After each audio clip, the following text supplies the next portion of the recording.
Et bah salut à tous, c'est Tristan et bienvenue dans cette nouvelle vidéo de tuto peinture. Ce coup-ci, je m'attaque à du lourd, du Game Workshop et du gros monstre. Je suis en train de peindre mon armée de Maggotkin of Nurgle, j'avance bien dessus et je viens de m'offrir la pièce principale de l'armée, à savoir le Grand Immonde. Et je me propose de vous le peindre en live, en vous montrant pas à pas comment je m'y prends, en vous donnant quelques conseils et en espérant vous donner quelques idées pour vos propres armées. La bête, la v'là. C'est le Grand Immonde, pièce maîtresse de l'armée de Nurgle, de démons, de ce que vous voulez. Bien sûr, avec un aérographe, une pièce comme ça, on va se faire plaisir avec l'aérographe. Donc ce sera des techniques... ce sera mixte, ce sera un peu d'aérographe, un peu de pinceau. Beaucoup d'aérographe pour commencer, parce que toutes les bases vont être faites à l'aérographe. La sous-couche a été faite avec la Prince Auguste Matte Black. Et vous inquiétez pas s'il y a des parties qui tombent. En fait, je l'ai aimanté pour pouvoir lui mettre toutes les têtes et options d'armement. Elles sont dans la petite boîte qui est à mes côtés là. Voilà, si jamais je m'amuserai à peindre peut-être les autres armes, je verrai. Comment on va attaquer le bordel? Grosse figurine, gros boulot, grosse zone par contre, ça c'est cool. Sous-couché en noir parce que je vais faire un pré-éclairci au blanc à l'aérographe. Je vais commencer par poser mes lumières un peu partout en préambule de mes couleurs. Je vais essayer un nouveau truc, quelque chose que j'ai pour l'instant encore jamais essayé de faire. Je vais utiliser deux couleurs complémentaires, du vert et du rouge, qui vont se trouver être du rouge nécrosé Prince Auguste Games et du Plague Bearer Flèche de chez Citadel Game Workshop. Je vais d'abord préombrer au blanc, au-dessus un gros zénithal bien grossier et un peu aussi pas en zénithal pur, un petit 45-50, histoire que le rouge se voit quand même.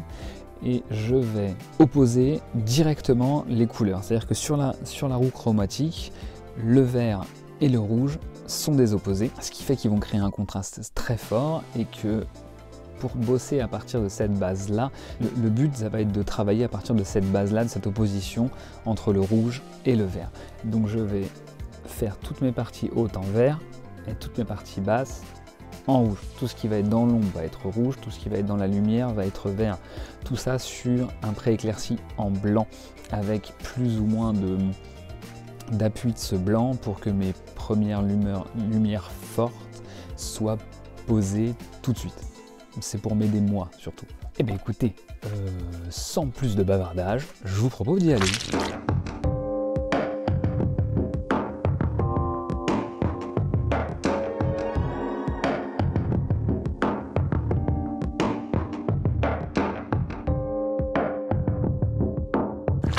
J'ai commandé du blanc à aérographe et il n'est pas encore arrivé, donc je suis toujours avec mon blanc chez Glamcolor. J'aurais bien fait ça avec une buse de 0,4 dans l'aérographe, mais j'en ai plus.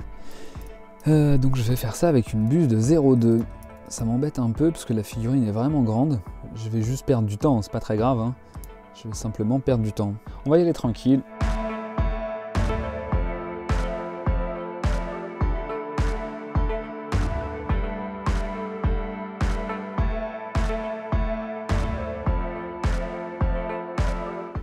Eh ben on va vider ça, hop, fini le blanc.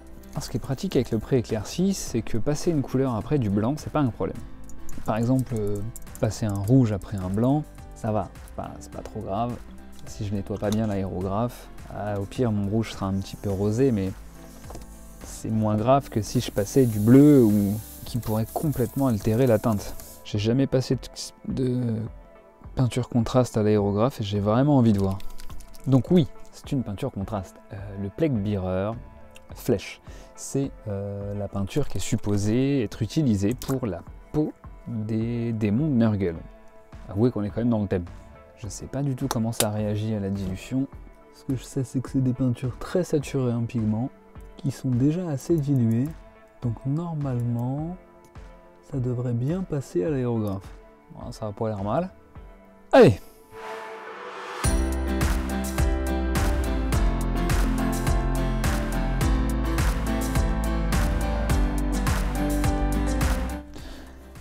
pense que ça quand même utilise beaucoup moins de peinture qu'au pinceau.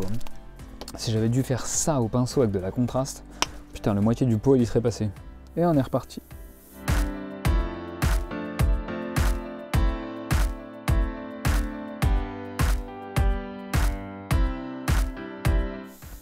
Et on va quand même chercher à aller trouver cette saturation en passant ces couches superficielles pour arriver jusqu'à la saturation maximum de la couleur. Éviter l'effet pastel. Voilà. Il n'y a plus de peinture.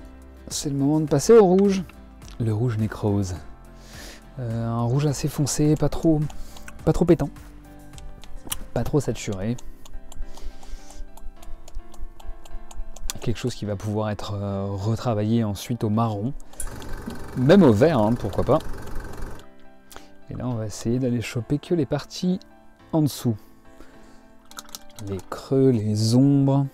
On va essayer de ne pas toucher à notre vert. J'ai bien dit, on va essayer. Je ne suis pas un champion de l'aérographe non plus.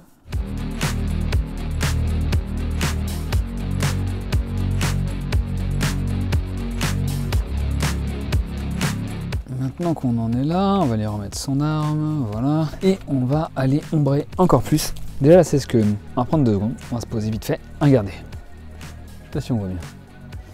C'est ce que je vous expliquais avec la balance chromatique. Là, on a du rouge et du vert, 2 couleurs qui sont complémentaires, qui sont donc opposées sur le cercle chromatique. Du coup, rien que là déjà, on a un fort contraste, ne serait-ce que lié au fait qu'on utilise des couleurs qui sont chromatiquement complémentaires. Rouge, vert, et nous ce qu'on va essayer de faire, c'est éclaircir notre vert au jaune qui se trouve ici, hein, qui va en fait, ça fait vert, jaune, orange, rouge, violet, bleu, vert, voilà. Là on prend vert et rouge, et on va éclaircir notre vert au jaune pour le réchauffer, et on va essayer d'ombrer notre rouge plutôt vers des tons bleus, histoire de le refroidir. Mais plutôt que du bleu, on va prendre du violet, c'est-à-dire un mélange de rouge et de violet. Donc pour ce faire, plutôt que d'ombrer au marron quand je fais d'habitude, qui nous rapprocherait du jaune, je vais aller rajouter du violet à mon rouge. Et le violet étant la complémentaire du jaune, normalement on ne devrait pas être trop mal.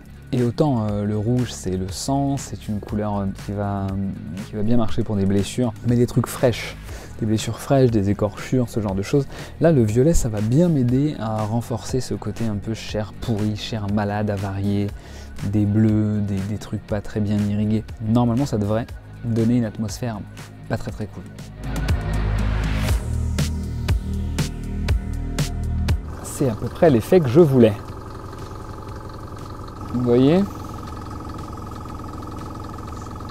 Donc là maintenant qu'on était sur du rouge, on va bien nettoyer l'aéro parce qu'on va repartir sur du vert. Ok, maintenant que ça c'est fait, on va partir sur de l'éclaircie du vert avec du, j'ai envie de dire kaki à chaque fois, c'est pas du kaki, c'est de la chair avariée, Prince Auguste. Alors ça c'est un truc depuis que je mélange ma peinture dans le godet, mais avec un pinceau, et bah franchement, ça va vachement mieux. Mes dilutions sont meilleures, mon aérographe se bouche moins, j'ai plus de contrôle. Avant je mettais les gouttes de peinture directement dans le godet, enfin je mettais le diluant d'abord, ensuite je mettais des gouttes, mais je contrôlais moins bien la dilution. Depuis que je fais ça au pinceau, j'ai beaucoup de problèmes qui ont été résolus de bouchage d'aérographe en cours de session qui me pourrissaient mes sessions peinture parce que à la fin je mettais plus de temps à nettoyer l'aérographe qu'à l'utiliser en fait. Donc là on y va sur le chair avariée.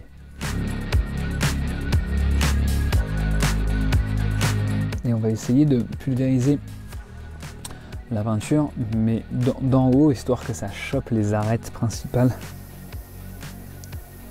Un peu comme si on faisait un zénithal de blanc.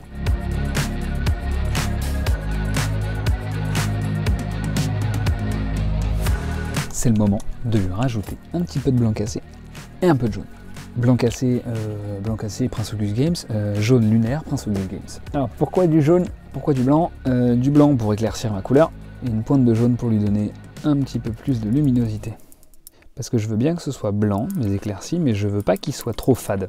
Donc pour pas qu'il soit trop fade, parce que quand je vais passer mon blanc cassé, en fait je vais complètement éteindre, je vais l'éclaircir certes, mais je vais éteindre ma couleur. Alors qu'en rajoutant une petite pointe de jaune, je vais lui redonner cette lumière et cette chaleur que je cherche à avoir.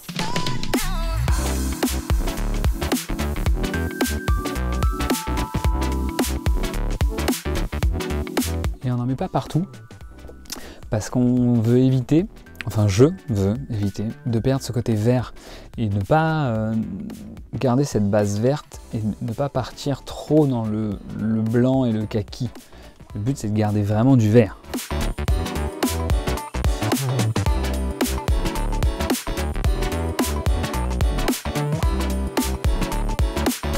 Voilà, voilà. Pour l'instant, c'est très sombre en bas, assez clair en haut. C'est tout ce qu'on veut globalement. Là déjà, on a une bonne base. On va renforcer encore un peu la lumière sur son gros bide. J'ai très envie de remettre un coup de violet quand même. Est-ce que j'y vais en violet pur ou est-ce que j'y vais en violet rouge? On va pas y aller en violet pur quand même. On va y aller tranquille avec le violet. On va pas y aller comme un gros bourrin, ça serait bien. D'ailleurs, pour être sûr de ne pas y aller comme un gros bourrin, finalement, on va quand même se rajouter un peu de rouge que j'ai là. Non, j'en ai plus. Ok, on va reprendre une petite noix. Je pense que là, on est pas mal. Ouais, direct. Parfait. J'aime beaucoup cette couleur là.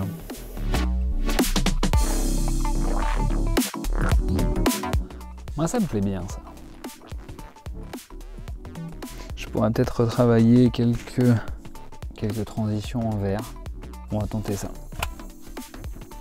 On va se faire un dernier petit coup de Plague Bearer sur quelques transitions histoire de redonner un petit coup de peps à notre vert. Et puis on va s'arrêter là. Pour la base à l'aérographe.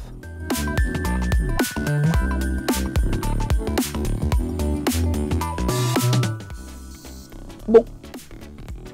Ben voilà. Là, je considère que mes bases sont posées. Le prochain travail, les bases, toute la peau quoi. Il va falloir maintenant faire tous les détails, les cornes, les boiseries, les armes, tout le bordel et rééclaircir au pinceau certaines zones comme le visage pour le rehausser un petit peu parce que l'aérographe c'est bien pour les grosses zones mais j'ai beaucoup de mal à faire des toutes petites zones malgré les bus de 0,2 que j'utilise. Je ne suis pas assez bon, je ne suis pas assez précis pour faire ça, j'ai besoin du pinceau. Et puis de toute façon, j'aime le travail au pinceau. Je trouve que les deux techniques se combinent vraiment très bien. L'aérographe, c'est un plaisir. Vous avez en combien là? 1h15. Vous voyez le travail qu'on a fait en 1h15 au pinceau, mais jamais de la vie vous faites ça en 1 heure, ne serait-ce que les temps de séchage des lavis, mais c'est n'importe quoi. Impossible de faire ça en 1h15 au pinceau. En tout cas, si vous le faites, filmez-vous, ça m'intéresse. Je vous retrouve tout de suite pour le boulot suivant. Ok, on se retrouve ici pour la partie pinceau. On va commencer par baser toutes nos autres zones qu'on n'a pas faites à l'aérographe. Toutes, non pas tout à fait, pas les métaux. Je m'attaque pas aux métaux tout de suite, j'ai pas encore décidé quoi faire avec les métaux. Je commence à avoir une petite idée, mais pas encore décidé. Là, ce qu'on va faire, c'est qu'on va passer sur les ossements. Donc, je pars sur un Usha T-Bone de chez Citadel Game Workshop. J'aime beaucoup cette couleur. Et c'est parti.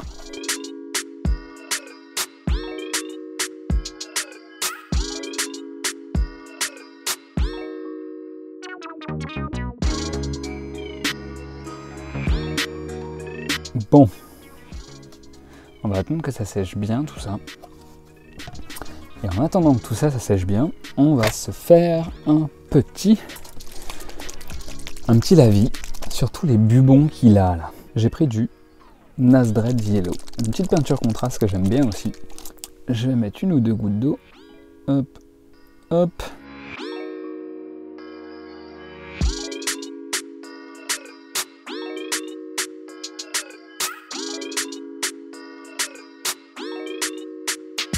Et c'est là que ces pinceaux aquarelles sont super. Quand on fait des lavis comme ça, ce petit genre de choses, comme ils ont un très gros réservoir, je peux vraiment travailler longtemps sans avoir besoin de retourner à mon mélange. Parce que le réservoir est gros, il est plein, j'utilise pas beaucoup de peinture à chaque fois que j'en pose.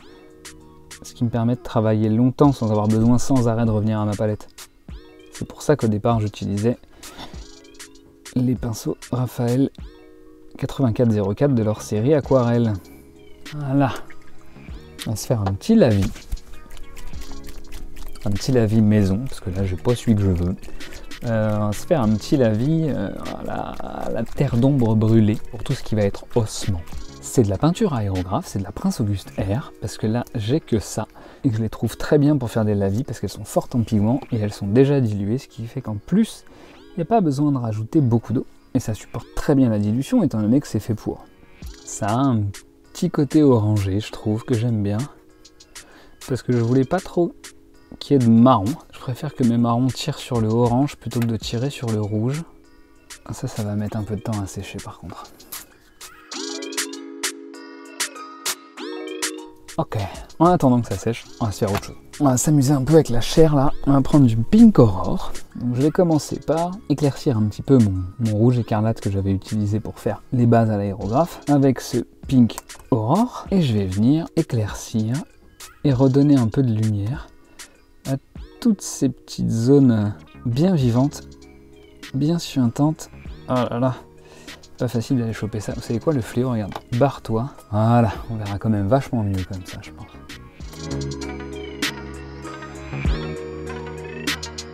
Alors c'est pas un brossage à sec qu'on fait, mais on essaye pas avec la pointe du pinceau, avec la tranche, de venir choper tranquillement les petites aspérités qui traîneraient. Les petits boutons aussi, il n'y a pas de raison, parce qu'ils sont mûrs. Le rouge rose qu'il y a sur le visage aussi. Ça c'est caché derrière, on s'en fout.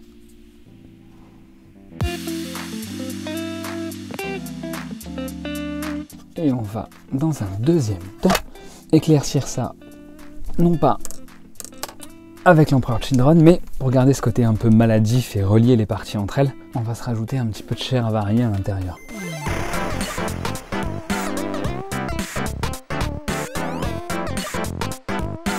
Ça me plaît bien ça. Et je vais faire des petits points sur les bubons là, pour montrer qu'ils sont tout prêts. Voilà.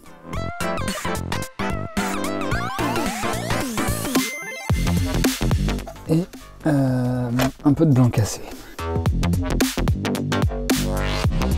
Il va falloir redessiner ça encore. Mais je pense qu'on fera ça au noir. Ou au vert foncé peut-être. Moi je trouve que ça rend très très bien. Bon, maintenant mon lavis doit être sec. Vous vous rappelez qu'à la base on faisait les os. Les os, les dents, enfin tout ça quoi. Maintenant que mon lavis est sec, je vais repartir avec mon Usha Petit Bone, ma couleur de base, et je vais l'éclaircir vers le haut.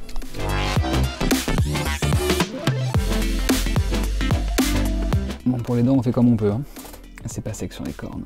Oh non, c'est pas sec sur les cornes. C'est pas grave. Les cornes on les fera tout à l'heure. On va continuer ce qu'on fait sur les doigts de pied. Ensuite on va refaire la même chose avec de l'ossement Prince Auguste Games. C'est une couleur os aussi, mais celle-ci elle est plus claire. Et je vais quand même essayer je vais lui mettre un peu de blanc kaki, un peu de chair avariée, d'os et de blanc cassé pour le verdir un petit peu, parce que c'est quand même l'idée de la figurine, du vert et du rouge. Et c'est intéressant quand vous faites ce genre de figurine, quand vous utilisez ce genre de composition, de rajouter dans vos couleurs de base en fait.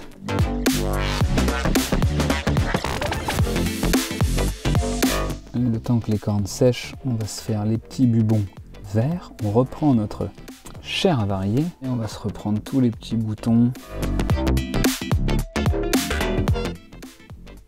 On va lui mettre un peu de blanc cassé et on va refaire que ceux de devant et d'en haut. Et un peu de visage aussi. 2-3 petits coups. Et voilà. Et ben maintenant on va s'attaquer aux cornes qui devraient être sèches. Et on reprend notre Usha Petit Bone comme on avait fait.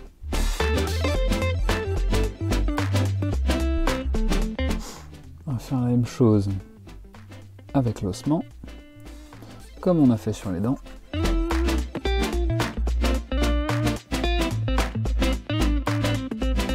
Et on réitère l'opération avec du blanc cassé en plus dans mon ossement.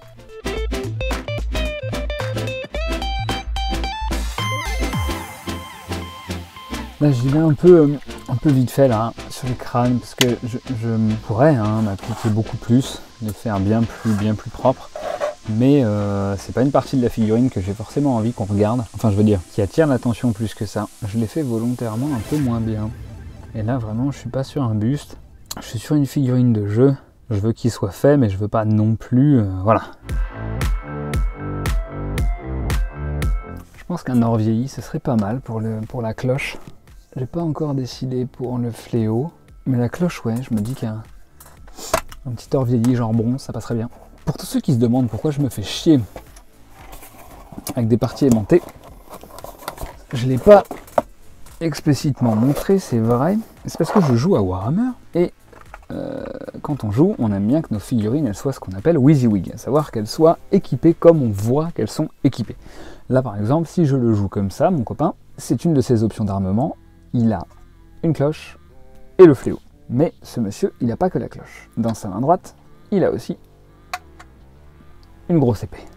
En gros, le but du jeu, c'est de pouvoir, n'importe quand,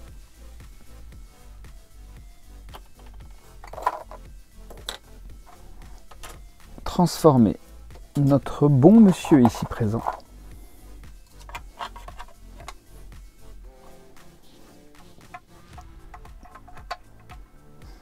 en un homologue à lui pour pouvoir le jouer différemment sur la table.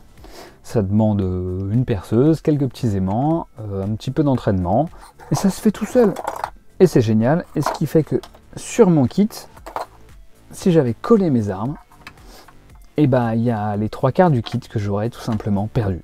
Parce que si j'avais collé ces deux armes là, j'aurais plus jamais pu lui mettre la dague, j'aurais plus jamais pu lui mettre son épée, j'aurais pas pu le transformer en sa version personnage nommé, qui se trouve être Rotingus, je crois, Rotigus.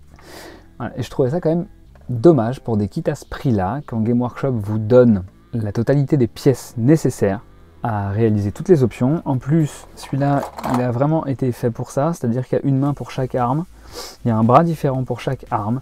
C'est un des kits les plus faciles que j'ai eu à aimanter. Il y en a qui sont bien moins pratiques que ça, croyez-moi. Celui-là, vraiment, il a été fait pour être aimanté, c'est sûr. Il a été pensé de cette manière-là.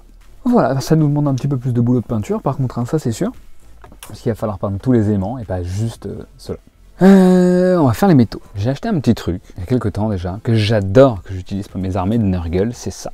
C'est la texture de corrosion de chez AK. AK a une gamme de textures qui est absolument merveilleuse. Vous avez tout ce que vous voulez trouver. Là pour le coup, c'est la corrosion. Et comme on est sur une armée de Nurgle, on va pas s'en priver. Et ensuite, j'ai un set de pigments de rouille de chez Green Stuff World que vous pouvez voir ici même. Voilà, c'est un set tout fait de pigments rouille. Il y en a d'autres, il y a un vert de gris, il y a un turquoise aussi. Là, c'est que les rouilles orange classiques, quoi. Et ben, on est parti, on va commencer par appliquer la texture de corrosion. J'en mets, je vais pas en mettre partout. Je vais tapoter un peu.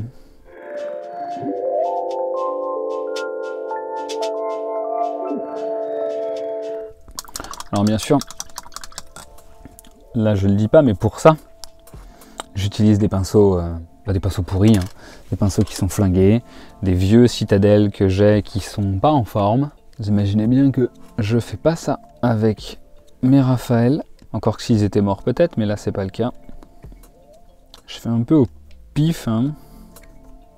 Le but c'est que la texture soit pas uniforme et qu'il n'y en ait pas partout exactement de la même manière. Ou pardon.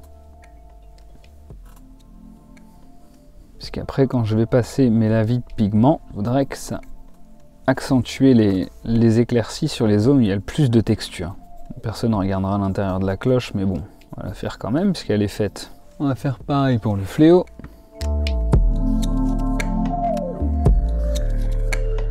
Vous voyez ce que ça donne à peu près la texture corrosion, là. On va appliquer un premier lavis. S'il faut, je remettrai un petit peu de la texture, je pense que ça suffira. C'est même pas du lavis en fait, je vais les prendre purs. La Dark Rust, donc la couleur la plus sombre que j'ai. Et je vais appliquer joyeusement, généreusement, une belle couche de rouille. La première, bien sûr, elle est totale. On fait une couche entière et ensuite, en fonction avec les éclaircies, on va venir poser nos points de rouille maximum là où on veut les mettre. Allez, on est reparti pour un coup de sèche-cheveux. Ah bah, on va faire que ça de toute façon. On va pas attendre que ça sèche à chaque fois. Ça va quand même plus vite que d'attendre une demi-heure que ça sèche. Pour l'instant c'est très foncé bien entendu, mais ne vous inquiétez pas, ça va vite s'éclaircir. On va passer directement, on va pas prendre le medium rust, on passe du dark rust au light rust.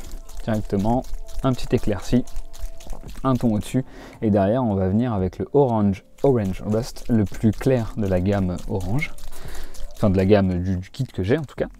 Celui-là est vraiment sur un ton rouille, hein. Le premier là, il n'est pas vif comme le orange que vous verrez après, celui-là c'est vraiment un ton rouille, quoi. Et je vais venir l'appliquer par petites taches à des endroits qui me plaisent, là où j'ai mis le plus de texture, parce que je me dis que là où j'ai mis le plus de texture, c'est là où le métal est le plus attaqué, hein, finalement, donc je décrète arbitrairement que c'est là où la rouille sera la plus claire, voilà. On pourrait hein, faire du réalisme, mais alors là, je ne me suis pas penché dessus et j'ai pas envie, là. Ok, et bien pareil pour lui. Et maintenant, on va passer au plus clair, le orange. Alors celui-là, il est pétant, hein, vraiment. Il est d'une violence. En séchant, il perd un peu ça.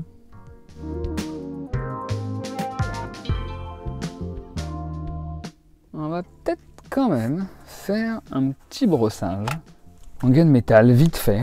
Simplement pour bien faire comprendre que c'est du métal. Hop là. Notamment sur les signes de Nurgle qui sont sur la cloche là. Qu'est-ce que j'ai comme pinceau tout pourrave là? On va faire un petit brossage bien gentil, léger. Et voilà. Monsieur le résultat. Tac.